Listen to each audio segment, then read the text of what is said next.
because the light which we have is the scriptures, and it's shining bright more and more unto that perfect day, which is what? To the day where the Lord comes to deliver us. You know, and that light is becoming brighter and brighter, you know, so that you can, the ones of you out there that Yahweh Bashem Yahushua has tapped their spirit to be woken up, can see the light and follow the light. You know, so it says, but the path of the just is as a shining light that shineth more and more unto the perfect day. Matthew 5:14. Ye are the light of the world. A city that is set on a hill cannot be hid. Neither do men light a candle and put it under a bushel, but on a candlestick, and it giveth light unto all that are in the house. So when we're out there on the streets, and it's being published on the web, that's that light shining, you know, to let you know, to give you a clue of what's really happening in the world, and what prophecies you're supposed to look for, and basically just putting a scope, you know, on these different prophecies out there, so you can see what's being said, and then going back and reading the scriptures to tie it all together. It says, let your light so shine before men that they may see your good works and glorify your Father which is in heaven. You know, so that's basically what we're out there to do, to shine the light, to give you the understanding of the scriptures, to tell you about the prophecies, so, you know, so that those of you that are part of the elect can be sealed, and we can all get out of here soon. And with that, we're going to take a small intermission, because we're going to keep going, you know.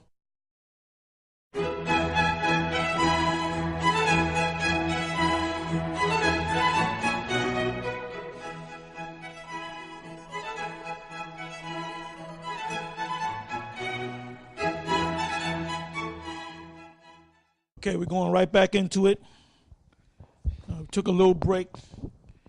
Go and read. Let me just read this, man. I'm gonna read this right now. This is Luke,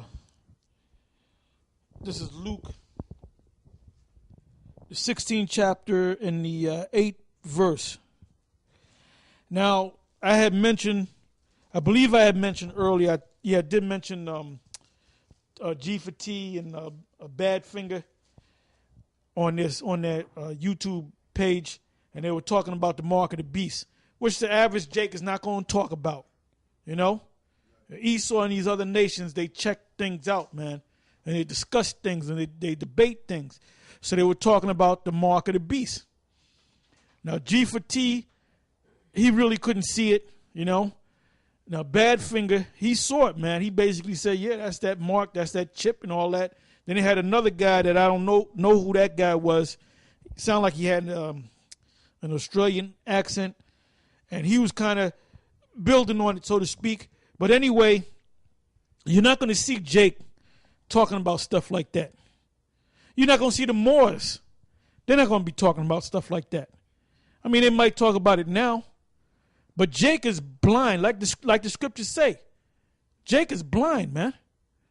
Now, the reason why these patriots and these born-againers, I'm talking about among the Edomites, and these other different groups that claim they know the scriptures, the reason why they know that the mark of the beast is the actual vari chip, or should I say positive ID, right? Is because of this scripture. This is Luke 16:8. It says, and the Lord commanded the unjust steward because he had done wisely. For the children of this world, which is Esau, all right, are in their generation wiser than the children of light. The children of light are the Israelites. So the Israelites are not talking about those things because they're not on that level. The only ones that are talking about those things, the mark of the beast being a chip, is GMS, and there's a couple other Israelites. Believe it or not, even Bubble-Eyed Blackfish says that the mark of the beast is the chip. All right? If he didn't change it. Because a lot of the people that follow these people, they can change shit. And you just go along with the program, man. none of you say, wait a minute, didn't 2 years ago you say this? Okay, let's go back to... All right, now this is back to antichips.com. An overview of the very chip human implant. Now, keep in mind, is now known as the positive ID chip. It says, what is the very chip human implant? The very chip human implant, or very chip, is a glass encapsulated RFID microchip designed for implantation in the human body. The very chip is designed to remain permanently embedded under the skin. It is sold and marketed by Very Chip Corporation of Delray Beach, Florida, now called Positive ID. That's right.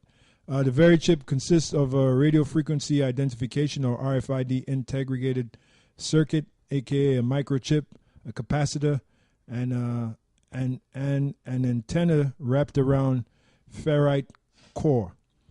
These components are sealed in a capsule of medical glass grade, or medical grade glass. The glass capsule is partially coated in a porous polypropylene or polypropylene substance called biobond. In an effort, biobond. Bio means body. Yep. Bio means body, and bond means to hold something. So it's a glue that holds to your body. Yeah, they think of everything. Called biobond. In an effort. Because when they scan you, they'll say, "Put your right hand out, please." Now, if there's no biobond on it, it might be up here. So you're looking for I can't find this. I can't get a connection. What's going on? Yeah, I felt something up here. Okay, here it is, right here. Yeah. So they're covering everything, man. Yeah, but you remember they had that new New York Times article where they came out where you had sharers that took shares on the stock market, but they revoked their money when they found out that this stuff was causing cancer. The very chip. So reading on, it says the glass capsule is partially coated in a porous polypropylene substance called biobond in an effort to prevent the device from migrating within the body. What is the purpose? Migrating within the body, meaning moving here and moving there. What is the purpose of the Very Chip and how does it work? The Very Chip Corporation markets the implant as a method of accessing medical records in an emergency for use as a payment device, accessing medical records in an emergency. For use as a payment device. Yeah, now, Nate made a video about the mark of the beast and he had his men giggling in the background, and he said, "What is RIFD for?" He said, "Radio frequency identification was RFID identification." All right, because ID is identification. So he said, "What is it used for?" It's a GPS. It's used to find things. Oh, there's my dog. That's what he said. And then he said that one of the sisters came up to him and said that her dog has an RFID tag inside of the dog. And then this guy, Shaky Nate, came back and said, well, maybe he can buy some lamb for you, as it's a joke. Because basically he was saying it's not used for making payments. We just read that it's used for making payments. To receive a mark in their right hand or in their forehead. Now that's the verse we wanted to get through this whole day. Right. Ooh. RFID chip. RFID chip. What does it stand for?